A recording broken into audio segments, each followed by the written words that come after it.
New York City, who is preparing to take on Harold Braizer for the NABF Junior Welterweight title. And John Meekins is a fighter who we've shown many times here on ESPN, and he's a young man who is gaining quite a reputation. And as he goes in against Harold Braizer, there are some questions to be answered about him, and I guess the best one is, what does he have? Let's take a look at him now. Some fighters are brought along slowly without the glare of public scrutiny. John Meekins has fashioned his 12-0-1 record almost entirely on ESPN with a national audience sitting in. The most recent chapter in the story came a month ago when the 20-year-old from New York iced Davey Montana. Meekins has power in both hands, but his straight right is a finisher. Displaying this kind of power will be hard against veteran Harold Braizer. Harold has not been KO'd in 43 pro fights. But John Meekins has shown he can box as well as slug. He may need that boxing ability also to beat Harold Braizer. So a brief look at John Meekins, especially in that Davey Montana fight. And Dave, Harold Braizer, who we'll have a look at in just a moment, is a fighter who I think people wonder, is he on the downslide? Is he the kind of guy who can still give a supreme effort to win? He certainly does have a lot of experience with the 44 fights, and he's got something to shoot for, too, coming off the loss to Meldrick Taylor. He didn't think he fought well enough in that fight. Okay, well, Harold Braizer, a young man with a 37-7 record, and he comes in here with perhaps his last big chance to win in a big fight. Let's take a look at this youngster from Indiana. Harold Braizer had a 21-fight win streak snapped when he lost to Meldrick Taylor in May. And the next time out against Ozzie O'Neill, he got off slowly with O'Neill taking the initiative. But Braizer's camp said he was simply conserving his energy because of the extreme heat in the French Lick, Indiana arena. Harold did bounce back in the middle rounds, showing the good combination punching that has produced 37 wins as a professional. He continued to batter O'Neill around the ring. And by the 10th, he was going all out against a fading O'Neill. As his opponent for tonight also did, Harold took O'Neill out in a 10th round TKO. And he's posted another win since then. Harold Braizer is confident tonight he can upset John Meekins. And there is the face of Harold Braizer right now, right here in Atlantic City.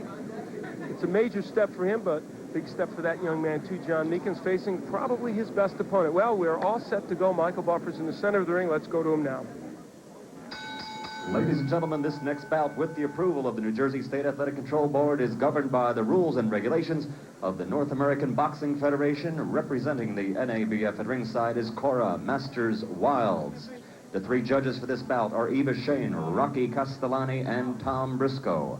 And now, ladies and gentlemen, from Resorts International, let's get ready to rumble. This is the main event of the evening, scheduled for 12 rounds for the vacant junior welterweight title of the North American Boxing Federation. The referee for this contest is Tony Orlando. Introducing first in the red corner. He's wearing the black trunks with white trim and weighs 139 3/4 pounds from South Bend, Indiana. An outstanding professional record of 37 victories and 7 defeats, 25 KOs. Ladies and gentlemen, Harold Braizer. And his opponent in the blue corner, weighing an even 140 pounds in the blue trunks with white letters from the Big Apple, New York City. Undefeated as a professional, 12 victories and 1 draw, 10 by KO. Introducing John Wesley Meekins. Tony Orlando with the instructions to these two fighters. Both you gentlemen have been versed in the boxing rules of the North American Boxing Federation. So I expect a good, clean bout. At this time, do you have any questions? Okay, fellas, good luck. Shake hands, go back to your corner. All right, Johnny, this is your Harold Braizer, you see that he went a third-round win. That beat McIntosh's last time out.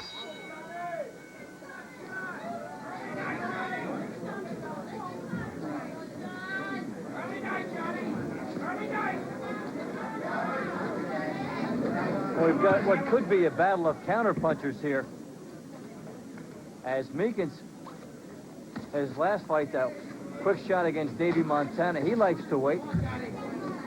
Braizer's been pretty effective on the counter shot, too. So we'll see how much studying is done here before the offense starts. Okay, Harold Braizer, well, you've seen him before. He's had some good wins here on Top Rank Boxing. He lost to Melder Taylor in May, and that was a tough loss for him. He thought that he came in and trying to overpower Taylor, thinking that Taylor had the edge being the Olympic champion from 1984.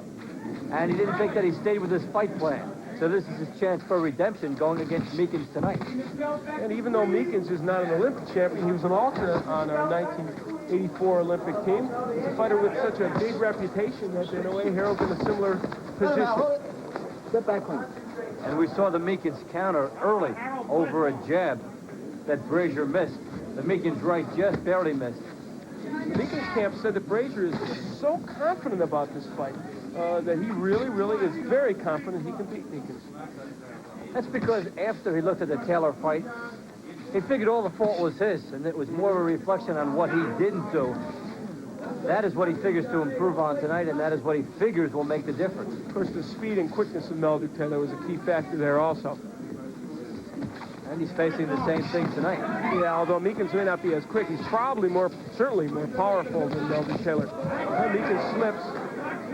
Meekins comes into fights, boy, he looks tight as a drum when he comes in, just wound, waiting to explode.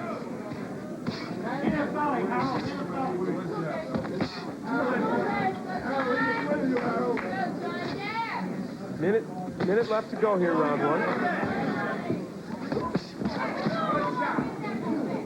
Braizer going downstairs to the body. Harold with that 21-fight win streak that was stopped short when Taylor beat him. Put together 2 wins since, a win over Ozzie O'Neill that we showed, and then the win against McIntosh. These combinations of Braizer, and he throws good combinations.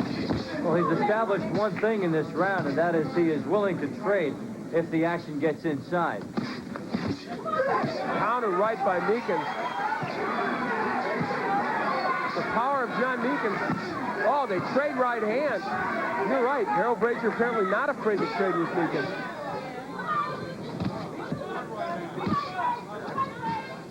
So in round one, John Meekins finds out that he's in a cagey veteran and a gentleman who can fight. We'll be back for the second.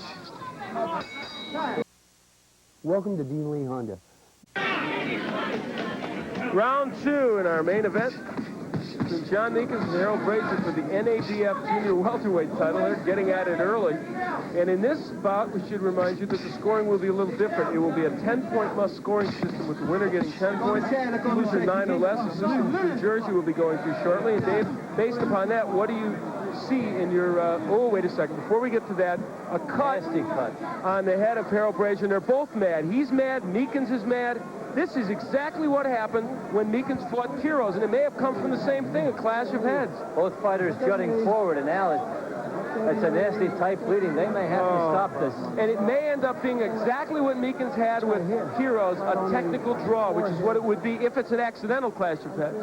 You would have to go half the rounds before the scoring would count. And that just opened up. Oh, what a shame. You could see by Braizer's reaction, he knew how severe it was and how frustrating it was. And so did Meekins. He clapped his glove together just as Braizer did. This is precisely what happened against Quiroz. They would never be able to stop this in the corner, round after round. I don't think so. It's bleeding so badly. John Meekins, you see, this fight apparently is over. Doctor, let's listen in. Man, please. Look, you see how big this thing is? I know, but man, look, hold it. That's doing what, man? Come on.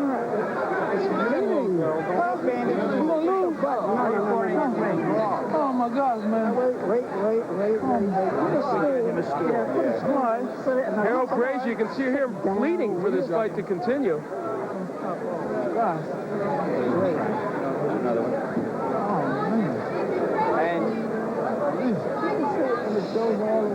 Okay. Come on this side. Oh, my. Okay. Just hold it. They're coming with it. They're coming with it. Well, Harold Braizer obviously in pain from that cut in addition to everything else, so there is no choice but to stop the fight. Now, if it's an accidental clash of heads, it would be a technical draw. You got the advantage? Or it should be, I would think. Huh? Now, we're dealing with NABF rules. Now, the final authority here rests with the referee, but it must be approved by the local commission. So we'll have to wait and see here. If this was just a New Jersey bout, we would know exactly what it is. But under the NABF rules, a little more ambiguous.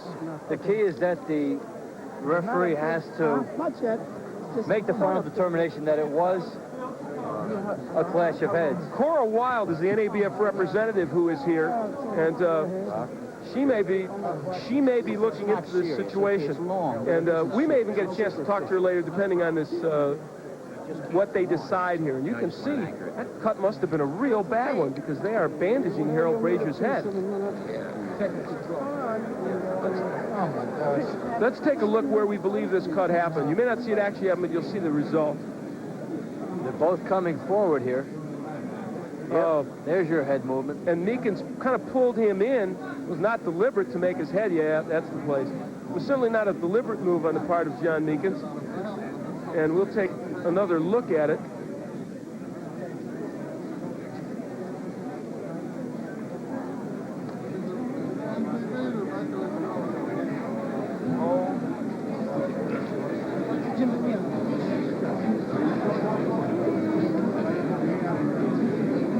So as we continue here,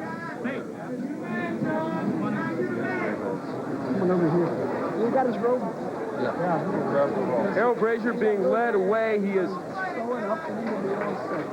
obviously very disappointed with that bandage, and the key thing is to get him medical attention.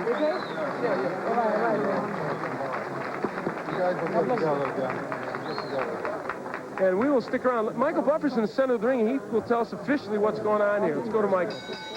Ladies and gentlemen, here's the story on this bout. An accidental clash of the heads in 25 seconds of the second round. According to the rules of the North American Boxing Federation, that's being represented at ringside by Cora Masters Wilds. According to the rules, since this happened before the third round, this bout results in a technical draw. Well, it's deja vu for that man, John Meekins.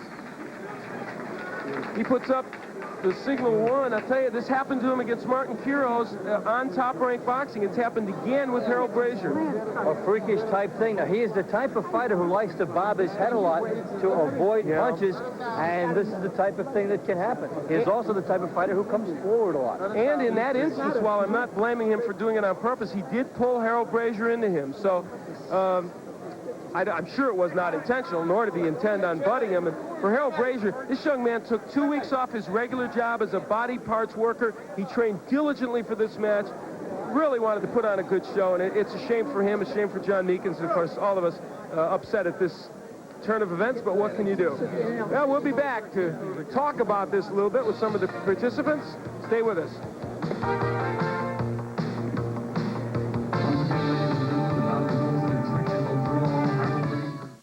The Champions, presented by long-lasting Old Spice, stick deodorant, and solid antiperspirant.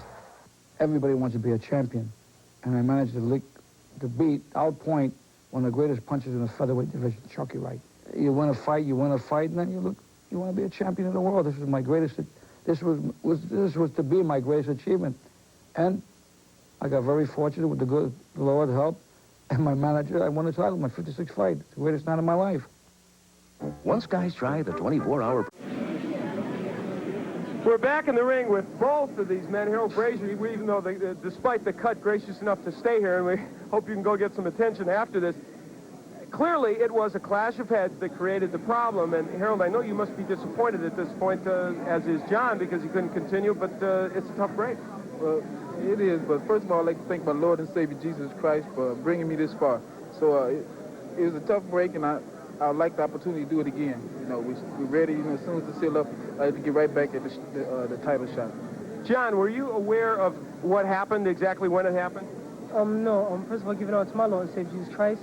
I wasn't aware. All I know is that I felt our head hit, but it felt nowhere near enough impact to draw the type of blood that it did. I was, totally amazed to see the blood, covering his face like that. But all right, let's take a look at it now, and perhaps you can get a peek at the monitor behind our camera, but maybe you can get a chance to peek at it, and you can see what's happening here. Oh, yeah. Well, it's totally accidental, and right away I felt a burning sensation, and then I looked down on the mat and I saw blood running down. Now, John, you were surprised because you said it didn't feel like that much impact.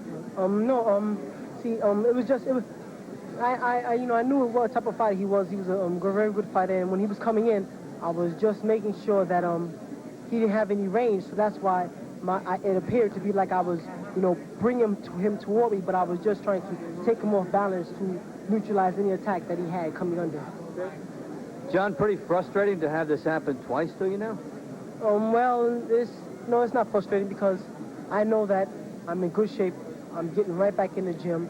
I'm going to train hard. The only thing that bothers me the most is the waiting process, weighing in all that and then waiting in back there. But it's not frustrating whatsoever. I just know that these things happen as part of my business, and I can't let it frustrate me. Okay, quickly, Harold, took 2 weeks off to train for this. This happens. What's your final reaction to it? Yeah, I'm just going to go back to the gym, and I'm knocking on the door right now, but I'm going to have to kick some doors in.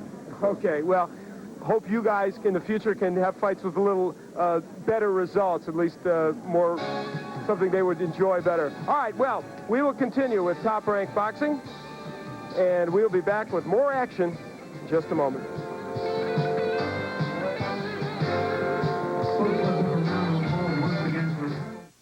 What's the heart of your car's cooling system?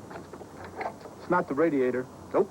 It's the water pump. Because when the water pump stops, you stop. Z-Rex antifreeze and... We're getting set for this 12-round NABF Junior Welterweight Championship go. John Meekins, the champion, is Harold Braizer, and Braizer and his entourage into the ring with the NABF Championship belt. Braizer is 31, Meekins is 21. Both guys can hit. And as we may have mentioned a bit earlier, but in case you joined us a bit late, Meekins, by many, considered to be the best young talent in this division. They are without the gloves. They're going to put the gloves on in the ring, which will give you a little look. And there's the championship belt that Braizer has. Won it from Brian Baronet when he knocked him out in the 10th. In a superb performance by Braizer, that coming after the clash of heads with Meekins, and maybe really one of the best performances Braizer has had. And for that young man, John Meekins, this is the most important moment of his pro career so far. I tell you, there's a guy who's single-minded, single-purposed, isn't he? We talked with him this morning, before breakfast, Al Bernstein, and this guy just looked holes right through you, didn't he? There is no lack of intensity on the part of John Meekins. He almost seems to be in a world of his own sometimes. Yeah. The referee is Steve Smoger. Meekins lost to Jerry Page in the '84 Olympic box-off, so this kid is very, very tough. Yep. And Jerry Page went on to win the gold medal. And I'll tell you, some of the alternates from that 1984 Olympic team are doing as well or better than some of the Olympians. And Michael Nunn, a good example who we've seen recently, one of the really good alternates. And Meekins, a good example also. That's Braizer's corner over there, and that's quite an entourage there as they're putting the gloves on Braizer. Over there is Pete Susans and Larry Young. And now that graphics revealing because Harold Braizer got a late start. He is, I think, the blue-collar worker of his division. He works in an auto body shop day in and day out in South Bend, Indiana. He trains very hard on his own time, of course, after that job. He and Pete Susans, the gentleman there in the blue shirt, they travel around the country by car. They get a fight here, a fight there. It's only in the last year and a half that he's really moved into the big time, if you will. And for him, it is all on the line now. A win here would be huge for him. But as he told us earlier today, he said, hey, I'm in this game to fight 100 fights as a pro. He's now got 48. A title shot will come sometime in those fights. That's right. He does have the NABF Junior Welterweight title, of course. He KO'd Ray Meyer in his last go. He is a very gentle, mild, soft-spoken man. He really is a delightful person, which is not to say that Meekins isn't also. But boy, Meekins, contrasting the two this morning, very intense and very determined. And we saw him beat George Leach in that knockout in 5. Now, that was when Braizer was supposed to fight him. Yes. And Braizer had a temperature that day, and he couldn't fight. And all of a sudden, Meekins was faced with a big, tall, true welterweight, and George Leach still managed to pull out the victory. Before they get the last glove on Meekins, they don't have the glove on the right hand yet. They've got it on the left, and he was doing some last-minute shadow boxing, and now they've got the right glove on. So we'll vamp just a bit here for you. There's Meekins. It used to be a tradition to glove fighters in the ring before a championship match of any kind. They now don't, but in this case, they decided to do it. We get a chance to watch these fighters as they get gloved, and it adds a little more pressure, I think, to them as it moves into the fight. They're in there, they're ready to go, and now they're getting gloved up. It may up. stem from the time when they used to load the gloves up with more than just a fist, Al. I think, if I can believe some of the scripts and movies I've seen. Michael Buffer is all set. The fighters are ready. Let's meet him for this championship go. Ladies and gentlemen, this next bout, with the approval of the New Jersey State Athletic Control Board, is sanctioned by the North American Boxing Federation. Representing the state of New Jersey at ringside is the boxing commissioner, Larry Hazard. Deputy boxing commissioners, Nick DiBallestrari and Lawrence Wallace. The chairman is Jerry Gormley. The 3 judges for this bout will be Harry Cicchini, John Poteray, and Al DeVito. Chief ringside physician, Dr. Frank B. Doggett. Also in attendance at ringside, Dr. Raymond Grant and Dr. Stanley Eden. The timekeeper is Lindsey Tucker, and representing the North American Boxing Federation at ringside as supervisor from the state of Maryland is Ben Alperstein. And now, ladies and gentlemen, from Resorts International Casino Hotel on the boardwalk in Atlantic City, let's get ready to rumble. This is the main event of the evening, 12 rounds for the NABF Junior Welterweight Championship. The referee for this contest is Steve Smoger. Introducing first, in the red corner, he's wearing the blue trunks and weighs an even 140 pounds from the Big Apple, New York City. Undefeated as a professional, 13 victories, 2 draws, 11 big KOs, ranked number 10 in the world by the IBF. Ladies and gentlemen, the challenger, John Wesley Meekins. And in the blue corner, wearing the black trunks with white trim, also weighing an even 140 pounds, from South Bend, Indiana, an excellent record as a professional, 40 victories, 7 defeats and 1 draw, 28 KOs, ranked number 12 in the world by the IBF. He is the NABF Junior Welterweight Champion, Harold Braizer.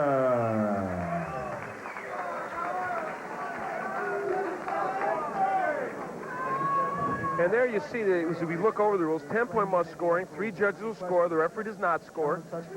3 knockdown rule, but there is no standing 8 count as there is here in New Jersey. And the rest are the same, no saving by the bell, and the doctor can stop the fight. I want you to know that there's that one change, no standing 8 count in this bout because of the NABF. And because it's a title go, and we're set to go. Scheduled for 12, and this is round 1. Both men are listed as 5'9", though Braizer does look just a tad taller, but Meekins in blue, Braizer in black, trimmed in white. If our pre-fight information is correct, why Meekins would appear to be the best of it in the early going, and the longer the fight goes, Braizer thinks the better his chances are. That is the theory, and I would tend to agree with that, although certainly Harold Braizer has the power to stun Meekins early. Now, John Meekins looks like he might want to box a little bit, and